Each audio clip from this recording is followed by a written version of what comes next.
Hello everyone, good morning to all. I am Vishal and I welcome you again at my channel where we discuss newspaper in a detailed manner and we analyze the news and also editorial. तो चलिए शुरू करते हैं आज का newspaper. और अगर आप चैनल पर नए हैं है ना, तो चैनल को सब्सक्राइब करें ताकि आप नए जो नोटिफिकेशंस हैं आपको वो आपको लगातार मिलते रहें। तो चलिए शुरू करते हैं आज का न्यूज़पेपर और देखते हैं कि आज हमारी न्यूज़ क्या होने वाली है। तो जैसा कि आपको हमने कल भी डिस्कस किया था, एक बार फिर से हम डिस्कस कर रहे हैं कि जो ग्लेशियर बर्स्ट हुआ है उत्तराखंड में, उसी से रिलेटेड हमारी न्यूज़ है। तो कल हमने देखा था कि मीन्स आज जो हमारी न्यूज़ है वो है कि 197 still missing as Chamoli toll touches 32। और जो चमोली टॉल का मतलब यहाँ डेथ टॉल से है, तो जो मरने वालों की संख्या है वो कल 26 थी और आज कितनी हो गई, 32 हो गई है ना। और जो कल हमारे मिसिंग नंबर थे वो 171 थे, 171 थे और आज कितने हो गए, 197 हो गए हैं। तो ये डेटा धीरे धीरे बढ़ रहा है जैसे जैसे हम आगे बढ़ रहे हैं, है ना। जो जहाँ भी लोग फंसे हुए थे हम उनको रेस्क्यू कर रहे हैं, तो हमको पता चल रहा है कि कहाँ पर कैसी प्रॉब्लम क्रिएट हुई है। तो चलिए और थोड़ा सा इसको डेप्थ में पढ़ते हैं कि देखते हैं। तो जैसा बोला गया कि एफर्ट्स ऑन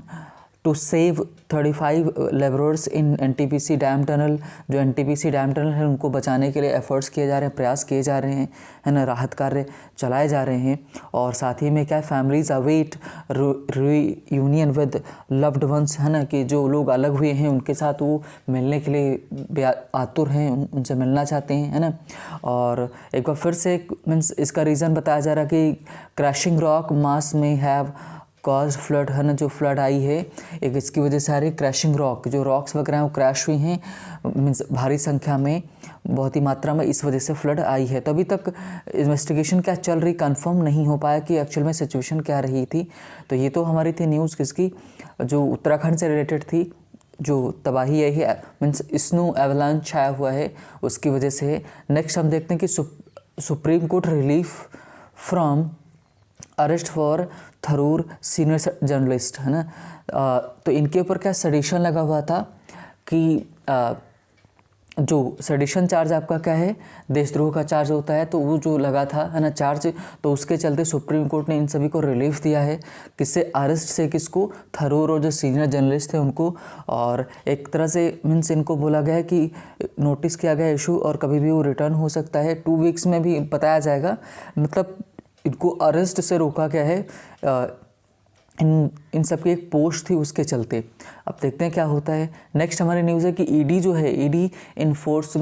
इन्फोर्समेंट डायरेक्टरेट जो है, ये हमारी क्या है, ये मनी लॉन्ड्रिंग वगैरह के केस देखती है कि पैसे का हेरफेर अगर कहीं होता है तो ये उसको ये लोग देखते हैं। ये जो हमारी ऑर्गेनाइजेशन, ये हमारा जो एजेंसी है देखती है। जैसे अगर डिफेंस वाले जितने भी सिक्योरिटी वाले इश्यूज़ हैं उनको एनआईए देखती है, नेशनल इन्वेस्टिगेशन एजेंसी। उसी तरह से कि अगर कोई पैसे वाला मनी लॉन्ड्रिंग का केस है, कोई टैक्स वाला केस है,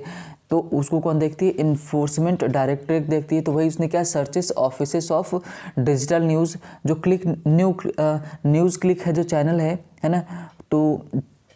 उसकी क्या है कि ऑफिसर्स वगैरह को सर्च किया गया है कि उनके ऊपर चार्ज लगा हुआ है कि एक साल में उन्होंने 30 करोड़ रुपए उनको लिएंगे कि बाहर के जो विदेशी लोगों ने उनके उन्हें ट्रांसफ़र किए हैं, किस वजह से किए आप वही जान सकते हैं। तो इन्फोर्समेंट डायरेक्टरेट ने सर्च किया है और Holmes of staff were also search, है ना, कि स्टाफ के जो घर वगैरह थे उनको भी सर्च किया गया है, ढूंढा गया है ना। तो ये इनके ऊपर एलिगेशन लगे हुए हैं। और जो नेक्स्ट हमारी न्यूज़ है कि फार्मर्स से जुड़ी हुई है। फार्मर्स में ये बोला गया कि in Kurukshetra farmers resolve to continue agitation, वो एकदम दृढ़ हैं कि वो क्या करेंगे कि कंटिन्यू करेंगे एजिटेशन को, जो आंदोलन चल रहा है उसको लगातार बनाए रखेंगे, उसमें लोग जुटे रहेंगे। और नेक्स्ट हमारी न्यूज़ है कोविड-19 से, जिसमें ये बोला गया कि नो न्यू कोविड-19 death reported in capital after 9 months, कि 9 महीने के बाद भी क्या हुआ है कि कोविड-19 की कोई अभी तक मतलब डेथ रिपोर्ट अभी तक नहीं है, मतलब कि डेथ अभी नहीं हुई, 9 महीने हो गए हैं। नए जो केसेस उनकी बात कर रहे हैं। और मीन्स नेक्स्ट हमारी जो न्यूज़ है वो जो फार्मर से ही जुड़ी हुई है, जो बॉर्डर पे हुई थी, इशू हुआ था, तो उसी के चलते तो free gym salon disappear from Singhu, जो बॉर्डर था वहाँ पर जो फ्री जिम मिलता था, सैलून वगैरह मिल दिया जाता था हेयर कटिंग के लिए, ये सब वहाँ से हटा दिया गया है ना। ये तो ये हो गई न्यूज़। और थोड़ा सा अच्छा, हमने थोड़ा सा दूसरा देख लिया, चलो कोई बात नहीं, दूसरे पेज का देख लिया। अब एक और न्यूज़ देख लेते हैं कि जो न्यूज़ है हमारी आर्मी से जुड़ी हुई। तो आर्मी में क्या हुआ कि जो डिटेक्ट करने के लिए 2 डॉग्स का इस्तेमाल किया जा रहा है। Army raises a specialist unit to sniff out, है ना, स्निफ आउट वो मतलब सूंघ करके पहचान लेंगे कि कोविड-19 किसको है, जो भी उसमें स्पेशलिटी हो। तो उसी के चलते जो कैस्पर है ये मेल डॉग है एक, और जो जया है ये फीमेल जो डॉग है, इनको क्या है, are first dogs train to detect the viral infection among personnel, कि जो इनके पर्सनल है, कर्मचारी हैं, उनमें डिटेक्ट करने के लिए इनका इस्तेमाल किया जा रहा है कि ये डिटेक्ट कर पाएंगे कि कोरोना वायरस का जो इन्फेक्शन जो वायरल फैला है किसको किसको है। तो ये डॉग्स को वैसा ट्रेन किया गया है। और जो नेक्स्ट हमारी न्यूज़ है कि सिंधु बॉर्डर से जुड़ी हुई है, जिसमें बोला गया दिल्ली जो राइट्स मीन्स उस दिन हिंसा हुई थी, वॉयलेंस हुआ था 26 जनवरी को, 26 जनवरी को। तो Punjabi actor and activist Deep Sindhu arrested over red fort vandalism, है ना, जो रेड फोर्ट पर तोड़फोड़ हुई थी उसके चलते उनको अरेस्ट किया गया। Delhi court remands him in police custody for 7 days, 7 दिन के लिए इनको पुलिस कस्टडी में रखा गया है। तो ये तो हमारी न्यूज़ थी। अब थोड़ा सा कॉलम्स में देख लेते हैं, उसके बाद हम डायरेक्ट एज यूजुअल एडिटोरियल की तरफ चलेंगे। और कल जो हमारे सीनियर लीडर हैं कहाँ के, कांग्रेस के गुलाम नबी आज़ाद, उनको कल फेयरवेल मिला, है ना, उनकी कल विदाई हुई कहाँ से, राज्यसभा से। तो मीन्स उनमें कौन इमोशनल कौन हो गया कि जो हमारे मोदी जी हैं प्राइम मिनिस्टर, वो इमोशनल हो गए। नेक्स्ट है कि कारण CEO expected to meet Nirmala Sitharaman next week, अगले वीक हो सकता है कि जो कारण CEO हैं, मतलब वो ये एक फर्म है जो कि क्या कर रही है, मतलब जो सिंगापुर मीडिएटरी वाला जो कोर्ट था, तो उस इंडिया के ऊपर उन्होंने फ़ाइन लगाया था कि कितने करोड़, कुछ अमाउंट था, काफ़ी बड़ा अमाउंट था, कि मीन्स एक तरह से उनको एक कॉम्पेंसेशन के रूप में दिया गया है। तो उसके चलते कारण जो एनर्जी लिमिटेड था उसी को लेकर के, है ना, तो वो उनके CEO से मिलने वाली है नेक्स्ट वीक, हमारे जो वित्त मंत्री हैं वो। नेक्स्ट है कि Anderson Leach bowl England to win in first test, पहले टेस्ट मैच में मीन्स ऑस्ट्रेलिया जीता, है ना, बॉलिंग की वजह से, और बैटिंग भी काफ़ी उनकी अच्छी रही। नेक्स्ट हमारी स्पोर्ट्स से अगेन है जो कि जुड़ी हुई है मीन्स टेनिस से। बोला गया कि नडाल, बार्टी एंड कैनिन जो है एडवांसेस एज ऑस्ट्रेलियन ओपन, है ना, और नागल जो है एग्जिट्स, और ये क्या हो गए, बाहर हो गए, मतलब ये बाहर हो गए, है ना। तो ये तो थी हमारी न्यूज़ आज की। Now as usual we are going for our editorial. और आज का जो हमने एडिटोरियल लिया तो कल से थोड़ा सा हल्का सा जुड़ा है, लेकिन बड़ा ही अच्छा एक्सप्लेनेशन दिया गया है ना। आपको ज़रूर पढ़ना चाहिए, मीन्स देखना चाहिए कि जो इन्होंने जिस तरीके से बताया है कि सच में हम प्रॉब्लम जो फेस कर रहे हैं उसका उन्होंने एक प्रतिरूप हमारे सामने रखा है कि कैसे सिचुएशन क्रिएट हो रही है, और मीन्स आगे आने वाले समय में हमारे लिए कितनी खतरनाक हो सकती है, उसको उन्होंने बहुत ही बेहतर ढंग से, है ना, प्रस्तुत किया है हमारे सामने। तो चलिए शुरू करते हैं, देखते हैं कि आज का हमारा एडिटोरियल वो कैसा है, तो किसके ऊपर है, तो पहले वो देख लेते हैं। बोला गया डैम्स एंड डैमेजेस, जो डैम्स की बात कर रहे हैं ये स्पेशली उत्तराखंड की बात कर रहे हैं, है ना, और उनसे जो डैमेजेस हो रहे हैं वो क्या है। तो आप सभी को पता है, कल हमने डिस्कस किया था कि 24 डैम प्रपोज्ड किए गए थे उत्तराखंड में, है ना, वो बनाए जाने हैं सरकार के द्वारा। तो उनसे रिलेटेड केस भी चल रहा है, तो उनका रोल क्या है, डैम्स एंड डैमेजेस। अब जैसे सरकार क्या बता रही कि डैम्स को नुकसान हो रहा है, लेकिन जो इन्वायरमेंटलिस्ट हैं वो कह रहे हैं कि डैम्स की वजह से जो नुकसान हो रहा है, जो ये सिचुएशन को और ख़राब कर रहे हैं डैम्स, है ना, क्योंकि डैम्स को बनाने में जो जितना चीज़ें एफर्ट किया जाता है, जितनी चीज़ें उसमें प्रोसेस इन्वॉल्व होता है, वो कहीं ना कहीं रिस्पॉन्सिबल है, कहीं ना कहीं प्रॉब्लम क्रिएट करता है किसके लिए, मीन्स इन सब फ्लड्स को, या फिर डिज़ास्टर बोले, या मीन्स कैटास्ट्रॉफी है, जो आपदाएं हैं, इनको आमंत्रित करता है कौन सा, ये डैम जो बनाए जा रहे हैं इनकी वजह से। तो बोला गया कि Uttarakhand government continues to ignore evidence, है ना, लगातार क्या कर रही है, जो उत्तराखंड सरकार है वो कॉन्टिन्यू मीन्स लगातार इग्नोर कर रही, अनदेखा कर रही एविडेंस, जो साक्ष्य मिल रहे हैं किसको लेकर के, हाइड्रो पावर प्रोजेक्ट्स, है ना, इन द फ्रेजिल रीजन एक्सासरबेट डिजास्टर्स, है ना, डिजास्टर्स को क्या कर रहा है, एक्सासरबेट कर रहा है। एक्सासरबेट का मतलब क्या होता है कि बद से बदतर करना, सिचुएशन को ख़राब कर देना, और भी ज़्यादा बद से बदतर कर देना। तो कह रहे हैं कि सरकार जो उत्तराखंड की है वो क्या कर रही है, इग्नोर कर रही है लगातार जो साक्ष्य मिले किसको, हाइड्रो प्रोजेक्ट से। हाइड्रो पावर का मतलब जो इलेक्ट्रिसिटी बनाई जानी है उन जो प्रोजेक्ट से जो मीन्स जो नुकसान हमको हो रहा है, जो साक्ष्य मिल रहे हैं वो ये बता रहे हैं कि सिचुएशन जो फ्रेजल है, जो नाजुक क्षेत्र है उसमें जो डिज़ास्टर है उसको और ज़्यादा ख़राब कर दिया जा रहा है इन डैम्स के द्वारा, कहना चाह रहे हैं, है ना। अब देखते हैं डिटेल में, चलिए शुरू करते हैं, है ना, और अच्छे से पढ़ेंगे। तो बोला गया कि इन 2018 में क्या हुआ, while travelling through the villages near the Indo China border in नीति वैली इन उत्तराखंड से चमोली डिस्ट्रिक्ट, है ना, कि ये जो मैडम हैं, इन मैडम का नाम देख लेते हैं कौन है। तो ये हैं, ठीक है, कविता उपाध्याय, इन्होंने लिखा है। तो इन्होंने क्या बताया है कि ये 2018 में गई कहाँ, है ना, कि उत्तराखंड में ट्रैवल करने के लिए। इन्होंने बोला कि while travelling through villages near the Indo China border, जो इंडो चाइना बॉर्डर के पास वाला जो विलेज है उसके वो वहाँ पर ये क्या ट्रैवल करके जा रही थी। इन नीति वैली जो थी वहाँ की, नीति वैली वहाँ पर इन उत्तराखंड चमोली डिस्ट्रिक्ट, उत्तराखंड के चमोली डिस्ट्रिक्ट में, है ना। और इन्होंने बोला कि आई स्टॉप्ड, और ये रुक गई एट रैनी विलेज, रैनी विलेज के विलेज में रुकी, है ना। और अब रैनी विलेज क्या है, देखो कॉमा लगा है, तो यही जो कॉमा लगाकर अगले कॉमा तक इसको एक्सप्लेन किया गया है कि देखो चमोली डिस्ट्रिक्ट दिया गया ना, चमोली डिस्ट्रिक्ट को एक्सप्लेन कर रही। I stopped Raini village the birth place of iconic Chipko movement, है ना। ये जो बर्थ प्लेस है किसका, चिपको मूवमेंट जो था, आंदोलन था, चिपको आंदोलन जो मीन्स बहुगुणा जोशी के द्वारा चलाया गया था, है ना। तो उन्होंने क्या कि पेड़ ना काटे जाएं, वहाँ पर भी कंस्ट्रक्शन वगैरह चल रहा था, तो उसके वो क्या कर रहे थे, पेड़ काटे जा रहे थे, तो पेड़ों में चिपक जा रहे थे लोग, वहाँ के कह रहे थे पेड़ मत काटो, तो मूवमेंट चला था भाई चिपको आंदोलन। तो वहाँ पर ये गई, वहाँ पर ये रुकी। अब बता रहे हैं the way to Reni was dotted with hydro power projects, है ना, कि जो रास्ता जाता था रेनी विलेज को वो डॉट किया गया, मार्क किया गया था किसके द्वारा, हाइड्रो पावर प्रोजेक्ट्स द्वारा, दैट वर, ठीक है, that were made by controversy, जो कि, है ना, कि जिसमें कंट्रोवर्सी चल रही है, जिसमें क्या चल रहा है, कंट्रोवर्सी का मतलब कि मीन्स प्रॉब्लम चल रहा है, कि वहाँ पर संघर्ष है कि वहाँ पर प्रोजेक्ट, हाइड्रो पावर प्रोजेक्ट बनाया जाना है कि नहीं बनाया जाना है, आंदोलन टाइप का कुछ है वैसा वहाँ पर, है ना। The villagers complain about the rampant flouting of norms by the hydro power developers, है ना, which force them to protest against such projects, कि जो विलेजर्स थे उन्होंने कंप्लेन किया किसका, कि रैम्पेंट बहुत तेज़ी से मीन्स आधाधुंध रूप में फ्लाउटिंग हो रही है। फ्लॉट का मतलब होता है कि मीन्स नियम की अवहेलना करना, नियम तोड़ना, किसका, नॉर्म्स जो बनाए गए, नियम बनाए गए थे किसके द्वारा, है ना। The villagers complain about the rampant flouting of norms by hydro power developer, जो हाइड्रो पावर प्रोजेक्ट्स के डेवलपर हैं उनके ज़्यादा नियमों का जो उल्लंघन हो रहा है उसकी कंप्लेंट की गई थी किसके द्वारा, गांव जो विलेजर्स हैं, गांव के रहने वाले, उनके द्वारा। और उन्होंने ही फोर्स किया कि विच फोर्स देम, विलेजर्स को उन्होंने फोर्स किया to protest against such projects, और इस तरह के प्रोजेक्ट के अगेंस्ट में विरोध प्रदर्शन के लिए मजबूर किया गया, है ना। तो ये बता रही कि जो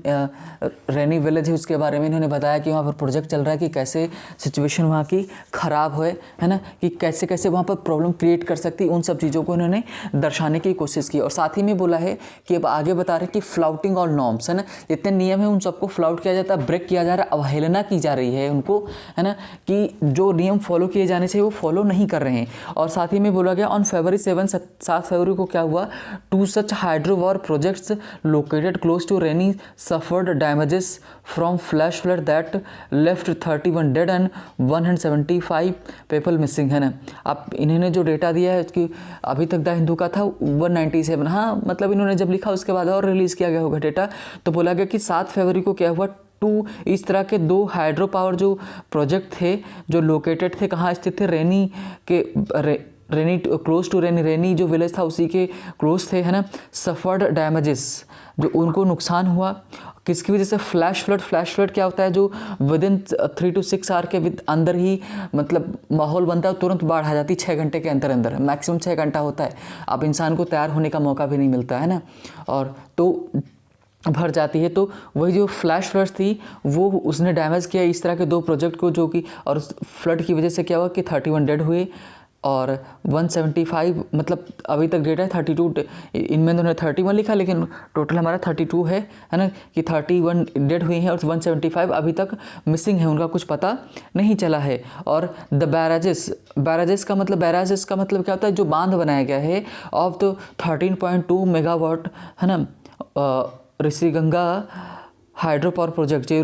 ऋषिगंगा हाइड्रो पावर प्रोजेक्ट है ना, which is also located in the river Rishiganga, जो कि लोकेटेड है कहाँ पर, है ना, ऋषिगंगा रिवर में। किसके ऊपर बनाया गया है, ऋषिगंगा रिवर के ऊपर ही प्रोजेक्ट बनाया जा रहा है ना। Only a few metres from Raini, कुछ ही मीटर्स है, उन्होंने बोला कि फ्यू मीटर्स, उन्होंने बोला कि कुछ ही मीटर्स है, कहाँ से ना, रेनी विलेज से, और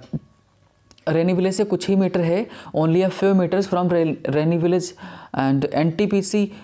एनटीपीसी 520 मेगावाट जो है ना, तपोवन क्या है, विष्णुगाद हाइड्रो प्रोजेक्ट जो है ऑन रिवर धौलीगंगा है ना, अबाउट 4 किलोमीटर फ्रॉम रेनी जो कि 4 किलोमीटर है कहाँ से, रेनी। कहने का मतलब कि रेनी जो विलेज है उसी के आसपास में ये सब बनाया गया है। वर्क कम्प्लीटली डैमेज, पूरी तरह से क्या, ध्वस्त हो गया, डैमेज हो गए है ना। और it is important to note here, ये नोट करना, ये जानना हमारे लिए महत्वपूर्ण है, though the dams are not victims of disaster, कि यद्यपि जो डैम्स हैं वो विक्टिम इसके नहीं हैं, वो पीड़ित इसके नहीं हैं, इन फैक्ट एग्जैसरबेट डिजास्टर। इन वास्तविकता ये है कि इन्हीं डैम्स ने क्या किया है कि इन्होंने सिचुएशन को और ख़राब कर दिया है ना, डिज़ास्टर को, आपदा को और ख़राब कर दिया, उसको और वर्स बना दिया है, उसको बद से बदतर कर दिया है, ये कहना चाह रहे हैं। नेक्स्ट है कि while the actual cause of 7 February flood is under investigation, जो वास्तविक रीज़न है, जैसा हमने डिस्कस किया कि अभी पता नहीं चल पाया कि वास्तव में वो क्यों फ्लड आई है। और साथ में लेडी जो बता रही, मोहतरमा बता रही कि pegging it as a natural disaster में भी इनकरेक्ट है ना, कि इसको नेचुरल डिज़ास्टर का मीन्स टीकाकरण कर देना, मतलब इसको टाइटल दे देना कि भाई मतलब खूंटी पर टांग के बना दिया गया, इसको टैग लगा दिया कि ये नेचुरल डिज़ास्टर थी, इसको दे देना, ये गलत होगा है ना, ये राइटर का मानना है। और साथ ही में करें on June 26 2019 order of the Uttarakhand high court questioned the use of explosive on the Rishiganga site है ना, कि मतलब 2000 क्या हुआ कि जो एक क्या आया, एक तरह से ऑर्डर आया था किसका, 26 जून 2019 में, किसका, उत्तराखंड हाई कोर्ट का, कि उसने सवाल पूछा था कि एक्सप्लोसिव ऋषिगंगा साइट पर क्यों यूज़ किया जा रहा है, and that too for illegal mining in the, और किसके लिए भी आया था कि इलीगल जो मीन्स अवैध रूप से जो खनन चल रहा है, in the name of destruction, in the name of construction, कि कंस्ट्रक्शन निर्माण हो रहा है उसके चलते वहाँ पर, कि निर्माण के नाम पर वहाँ पर जो माइनिंग हो रही थी उसके ऊपर भी सवाल उठाए गए थे है ना, मतलब ये उत्तराखंड हाई कोर्ट ने सवाल उठाया उनके ऊपर। और द यूज़ ऑफ एक्सप्लोसिव जो इस्तेमाल किया जाता है, मतलब जो बम वहाँ पर जो एक्सप्लोसिव जो रहता है कि जो क्या कह सकते हैं एक तरह से है ना, कि बॉम्ब टाइप में होता है, उस एक्सप्लोसिव रहता है जिसका इस्तेमाल किया जाता है चट्टान वगैरह को तोड़ने में, द यूज़ ऑफ बॉम्ब वगैरह है ना, the use of explosive has repeatedly been question for dam construction, dam construction के लिए जो एक्सप्लोसिव यूज़ किया जा रहा है उसको लगातार उस पर सवाल उठाए गए हैं। And the construction of other infrastructure projects है ना, such as roads in the fragile Himalayan state है ना, कि जो हिमालयन स्टेट है भाई, जो उत्तराखंड है हिमालयन वाला ही तो पार्ट है ना, तो उन सब में सवाल उठाए, जो रूट्स वगैरह बनाए जा रहे हैं और जो इंफ्रास्ट्रक्चर वगैरह बनाया जा रहा है, फ्रेजिल जो नाजुक क्षेत्र है हिमालयन का, उसके ऊपर सवाल उठाए गए थे उत्तराखंड हाई कोर्ट के द्वारा, लेकिन उनके ऊपर कोई ध्यान नहीं दे रहा है ना। और नेक्स्ट देखते हैं कि अदर देन दिस, इसके अलावा भी क्या बता रहे हैं कि other than this deforestation take place when dams are constructed. हाँ सही बात है कि जब भी डैम बनता है तो क्या बहुत सारा जंगल काटा जाना होता है ना, डिफॉरेस्टेशन होता है, वृक्षों की आधाधुंध कटाई होती है। Well compensatory afforestation is the norm, और साथ ही में बोला कि अगर आप पेड़ काटेंगे तो हर्जाने के रूप में, कंपेंसेटरी मतलब हर्जाने के रूप में आप अफॉरेस्टेशन करेंगे। अफॉरेस्टेशन का मतलब क्या होता है कि वृक्षारोपण करेंगे, ये नियम है। एंड इट इज़ ऑफन फ्लाउटेड, और जो कि अक्सर क्या होता है जो तोड़ा जाता है, कहने का मतलब पेड़ काट दिए जाते हैं लेकिन लगाए नहीं जाते हैं है ना, तो ये प्रॉब्लम है। The construction material that is suppose to be dumped on separate land is often dumped into the rivers, है ना, कि कहने का मतलब जो कंस्ट्रक्शन मटेरियल होता है जो बच जाता है that is suppose to be dumped, जिसको को डंप्ड किया जाना होता है, कि मतलब कहने का मतलब सेटल किया जाना होता है, गिराया जाना होता है सेपरेट लैंड, अलग लैंड पर, is often dumped into the reverse, और उसको किस में गिराया जा रहा है, रिवर में गिराया जा रहा है ना, नदियों में बहाया जा रहा है। तो प्रॉब्लम ये होगा कि जो कूड़ा कचरा जो भी बचा हुआ है आप अगर उसमें डालेंगे तो इससे प्रॉब्लम ये क्रिएट होगी कि जो नदियां हैं उथली हो जाएंगी, उसमें जो गाद जमा होगी, है ना, मिट्टी जमा हो जाएगी, तो वो उथली हो जाएंगी, पानी कैपेसिटी पानी को उनको धारण करने की क्षमता कम हो जाएगी, है ना। और इट वुड, ये अब देखो कारण बता रहे कि इट वुड बी नाइव, और ये क्या है कि एक बचकाने सी हरकत होगी, है ना, एक मतलब कहने का नौसिखिए वाली, नाइव का मतलब क्या, नौसिखिए वाला होगा कि to assume the disaster in Uttarakhand that involves dams was natural, है ना, कि और ये हमारे लिए बचकाना होगा बहुत ही एक तरह से कि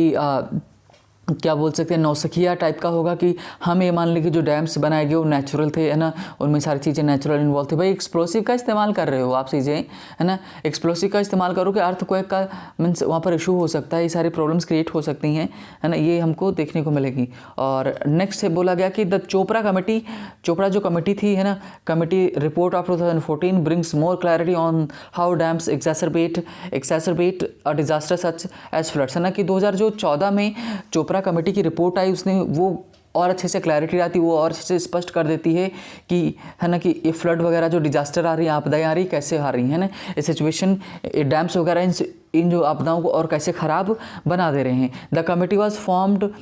इन अक्टूबर 2013, ये जो कमेटी बनाई गई थी अक्टूबर 2013 में बनाई गई। After the supreme court order, जब सुप्रीम कोर्ट ने क्या किया, ऑर्डर किया द यूनियन एनवायरनमेंट मिनिस्ट्री को ऑर्डर किया कि एंड टू, मतलब सुप्रीम कोर्ट ने ऑर्डर किया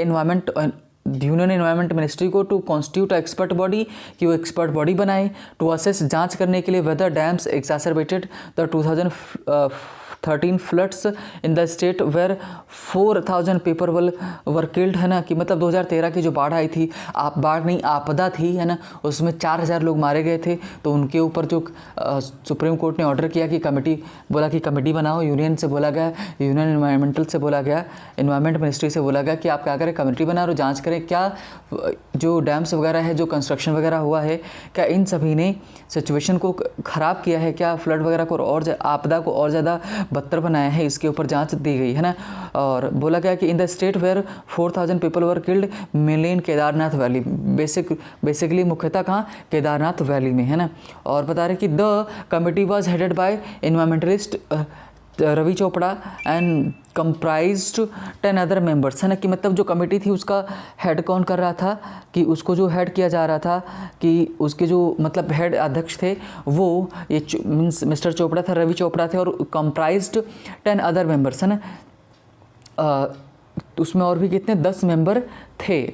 अलग मेंबर, मतलब टोटल मिला के 11 लोगों की वो कमेटी बनाई गई थी। और जिसमें ये बोला गया कि मेंबर्स इंक्लूडिंग जियोलॉजिस्ट, मतलब भू वैज्ञानिक थे, है ना, उनको शामिल किया गया था। बायोडाइवर्सिटी एक्सपर्ट्स को मतलब कि जैव विविधता वाले जो एक्सपर्ट्स को शामिल किया गया था। Its report mentions how dams exacerbated in 2013 deluge, है ना, डिलेज का मतलब जो बाढ़ आई 2013 में, इस रिपोर्ट में मेंशन किया कि कैसे डैम्स ने सिचुएशन को और बद से बदतर किया था, mainly as river beds were already raised from the imposed muck का मतलब जो कूड़ा करकट होता है उसके द्वारा, and the dams construction sites, है ना, कि at the dam construction site कह रहे हैं कि जो मेनली विशेष रूप से जो रिवर बेड्स होती थी, रिवर का नदियों का जो किनारा होता था वो ऑलरेडी रेज्ड उठ गया था, किसके द्वारा, फ्रॉम द डिस्पोज्ड मक, जो वहाँ पर कूड़ा कचरा इकट्ठा किया गया था, at the dam construction site, dam construction के साइट है, मतलब कि जब डैम वगैरह कंस्ट्रक्शन साइट जब बन रहा था, जो कूड़ा कचरा जो भी रिमेन्स बच रहे थे वो नदी के किनारे डंप किए गए थे, इस वजह से उनका बहुत ज़्यादा कि किनारा भर गया था, है ना, मतलब उथली हुई थी जगह वो, मतलब वहाँ पर पानी ज़्यादा रुक नहीं सकता था। And could not contain sudden increase flow from flood water, जो बाढ़ से पानी आया तो वो वहाँ पर इकट्ठा नहीं हो पाया, क्योंकि वहाँ पर ऑलरेडी जो गाद वगैरह, मिट्टी वगैरह, जो कूड़ा करकट था वो इकट्ठा था। तो इस वजह से जो पानी वहाँ पर कंटेन किया जाना था, भर जाना था, कि मतलब अपने आप में समाहित कर लेता, वो नहीं समाहित कर सका, फ्लो को समाहित नहीं कर सका अपने आप में। The report presents evidence to prove that dams are not only damaged in the floods, मतलब कि जो रिपोर्ट है रिप्रेजेंट्स को प्रस्तुत करती एविडेंस, ये साक्ष्य देती है कि टू प्रूव कि dams are not only damaged in floods, मतलब कि ना ही केवल डैम्स वगैरह डैमेज किए गए थे, बल्कि they also causes immense damage in down stream areas, है ना। डाउन स्ट्रीम जो एरियाज थे, मतलब जहाँ पर नीचे की तरफ जो नदी बह रही थी, उन एरियाज़ को और ज़्यादा ख़राब किया, बद से बदतर बनाया, बहुत ज़्यादा नुकसान उनको पहुँचाया। और this is because as flood waters damage barrage, है ना। जैसा कि क्या होता है, जो फ्लड वाटर होता है बैराज को डैमेज करता है ना, डैमेज करेगा। मतलब क्या कि मान लो बांध बनाया गया, वहाँ पर पानी इकट्ठा पहले से ही, बाढ़ आई तो उसने क्या किया, डैमेज किया। They increase the destructive capacity of water that flows down stream of the barrage, है ना। तो इससे क्या होगी, पानी पहले से ऑलरेडी वहाँ पर इकट्ठा था, अब तेज़ी से फ्लो और आया,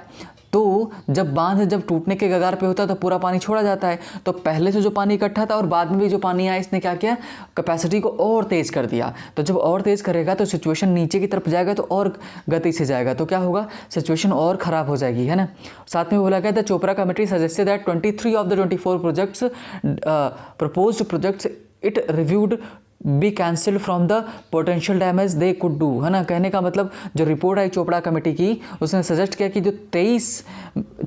जो प्रपोज किए थे, जो प्रस्तावित जो डैम थे, प्रोजेक्ट्स जो बनाए जाने थे, उसमें से 23 क्या है, रिव्यूड टू बी कैंसिल। उसने रिव्यू किया, समीक्षा की, उनमें से 24 में से 23 को कैंसिल कर दिया जाए, जो कि पोटेंशियल थ्रेट दे रहे हैं किसको, है ना, कि मतलब डैमेज कर सकते हैं, नुकसान पहुंचा सकते हैं। तो इस वजह से उसमें 23 को कैंसिल किया जाना था, मीन्स इसकी सिफारिश, इसकी रिकमेंडेशन वहाँ पर की गई थी उस रिपोर्ट में। हावेवर, हालांकि even after all these years, इन सालों के बाद भी the matter remains pending in the supreme court में मैटर पेंडिंग में है। And environmental norms for dam construction continue to be flouted in the Uttarakhand, है ना। और उत्तराखंड में अभी भी क्या हो रहा है कि डैम से रिलेटेड जो नॉर्म्स नियम बनाए गए थे, फ्लाउट किए जा रहे हैं, उनको तोड़ा जा रहा है ना, ब्रेक किया जा रहा है। तो ये इन्होंने बोला। अब देखते हैं नेक्स्ट जरा इसका इम्पैक्ट क्या रहा। इम्पैक्ट देखते हैं, the impact of climate change, कि जो क्लाइमेट चेंज है उसका प्रभाव क्या पड़ा। टू मेक मैटर वर्स, मतलब सिचुएशन को और ख़राब करने के लिए हिमालयन ग्लेशियर्स जो हैं कि आर रिसीडिंग, वो पिघल रहे हैं, कम हो रहे हैं, है ना। एंड डिसइंटीग्रेटिंग, वो भी दूर दूर हो जा रहे हैं। मतलब कहने का मतलब कि वो अब पहले बर्फ़ के रूप में इकट्ठा थे, अब वो पिघल रहे हैं, है ना। As a result of climate change, जलवायु परिवर्तन की वजह से उसमें ये परिवर्तन आ रहे हैं, मतलब पिघल रहे हैं, कम हो रहे हैं। And snow cover in the Himalaya is also thinning, जो स्नो कवर है, जो बर्फ जमी, वो धीरे धीरे वो भी पतली हो रही, थिन हो रही। Research also show how an increase number and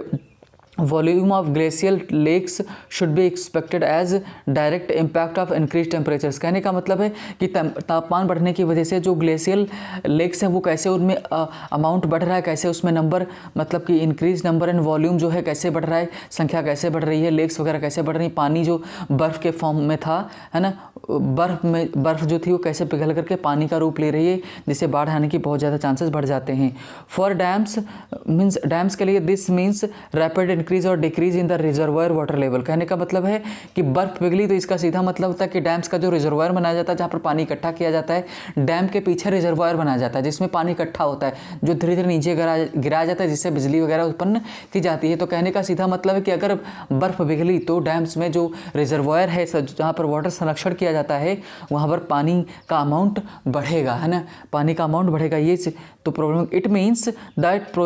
projections on the life of dam or reserve may not stand due to erratic events. कहने का मतलब, इसका सीधा मतलब है कि जब पानी इकट्ठा होगा तो उनकी जो लाइफ है, प्रोजेक्शंस की लाइफ, डैम्स की जो लाइफ है कि मतलब लंबे समय तक चलेंगे, वो कम हो जाएंगी, लंबे समय तक नहीं जीवित मतलब बनाए रहेंगे इराटिक इवेंट्स की वजह से। मान लो बाढ़ फ्लड आएगी, सिचुएशन ख़राब होगी, तो इससे क्या होगा भाई, वो कमज़ोर बनेंगे ना डैम्स, है ना। और जब डैम्स कमज़ोर बनेंगे तो टूटने के भी डर रहेगा, और जिससे क्या होगा कि such floods that could rapidly fill reservoir with muck, है ना, जो मक है, जो वहाँ पर गंदा जो गाद है, मिट्टी है, और क्या है, बॉर्डर जो छोटे छोटे पत्थर हैं, जमा हो जाएंगे, जो कि अलॉन्ग विद फ्लड के साथ, जो कि बहुत बड़ा नुकसान पहुँचाएंगे, है ना। साथ ही में बता रहे there is also threat of earthquakes, कि थ्रेट किसके खतरा है, थ्रेट अर्थक्वेक का मतलब भूकंप आने के भी चांसेस है। In terms of earthquake risk, अगर अर्थक्वेक रिस्क की बात करें, Uttarakhand lies in seismic zone 4, है ना, मतलब सिस्मिक जोन 4 में आता है, जो सीवियर इंटेंसिटी बहुत ही खतरनाक है ना, and seismic 5 very severe intensity, मतलब कि और भी ज़्यादा खतरनाक है, मतलब कि चौथे पाँचवें सिस्मिक जोन में आता है, जिससे तो क्या हो सकता है कि फैल सकता है, क्या भूकंप आ सकता है, जिससे सिचुएशन और भी ख़राब हो सकती है। फिर भी ignoring this many dams have been constructed in zones that are under high risk of witnessing severe earthquakes. कहने का मतलब है कि इस तरह की सिचुएशंस को क्या करना, इग्नोर करना, है ना, प्रॉब्लम क्रिएट कर सकता है। और कंस्ट्रक्शन जोन, यहाँ पर कंस्ट्रक्शन वाला काम किया जा रहा है ना, high risk witnessing severe earthquakes, है ना, कि सीवियर अर्थक्वेक्स प्रॉब्लम क्रिएट कर सकते हैं, है ना। नेक्स्ट जो बोला गया है कि इरिस्पेक्टिव ऑफ एविडेंस, मतलब साक्ष्य जो हमको मिले उनको अनदेखा करके Uttarakhand government plans to continue to build dams as a source of revenue, है ना, रेवेन्यू के चक्कर में वो क्या कर रही है, डैम्स वगैरह बना रही है ना, जिससे इलेक्ट्रिसिटी बनाएगी तो बेचेगी तो उसको रेवेन्यू मिलेगा। The state plans to construct means 450 hydro power projects of 27,039 megawatt installed capacity का, मतलब कि सरकार इन सबको बनाने के मीन्स उद्देश्य से मतलब बिल्कुल रेडी है, वो बनाना चाहती है ना। और clearly the Uttarakhand government has chosen to ignore disaster impact of rampant dam building, है ना, कि डैम बिल्डिंग कहने का मतलब कि डैम वो लगातार बना रही है, आधाधुंध रूप से बना रही है और चीज़ों को इग्नोर कर रही है, जो नियम दिए गए थे मीन्स उनको फ्लाउट कर रही है। It is clear that dams worsen disaster, कि ये साफ है कि जो डैम्स ने सिचुएशन को ख़राब किया, फ्लड जो भी आपदाएं आ रही हैं उनको ख़राब कर रहे हैं। एंड फॉर दिस, और इसके लिए to be ignored by the state authorities is unfortunate, है ना, और जो ये स्टेट अथॉरिटीज़ हैं जो इग्नोर कर रही सिचुएशन को, ये हमारे लिए दुर्भाग्यपूर्ण है ना। तो कहने का मतलब इन्होंने पूरा दिखाया कि डैम्स कैसे हमारे लिए प्रॉब्लम क्रिएट कर रहे हैं, कि मतलब सीधा वही टॉपिक आ जाता है, इन्वायरमेंट कंस्ट्रक्शन वर्सेस डिस्ट्रक्शन, है ना, कि हम क्या करें कि जो हम कंस्ट्रक्शन को ज़्यादा इंपॉर्टेंट दे रहे हैं बजाय कि डिस्ट्रक्शन को, है ना, कि कहने का मतलब चीज़ें हमारी डिस्ट्रक्ट हो रही, चीज़ें ख़राब हो रही, लेकिन हम उसके ऊपर फोकस नहीं कर रहे हैं। हमारा मेन फोकस कहाँ है, कंस्ट्रक्शन की तरफ है, जो कि फ़ायदेमंद नहीं है। हम 2013 जैसी और भी हमको झेलनी पड़ सकती हैं अगर हमने इन चीज़ों को रोका नहीं, है ना। तो आपकी क्या राय है इन सब के बारे में, आप क्या सोचते हो कि डैम्स वगैरह बनाए जाने चाहिए, नहीं बनाए जाने चाहिए, है ना। तो मीन्स इन सब के बारे में आपकी राय क्या है ना। सो फिलहाल आज के लिए इतना ही, और थैंक यू फॉर लिसनिंग। मिलते हैं नेक्स्ट नए सेशन के साथ। Again thank you, bye bye, take care.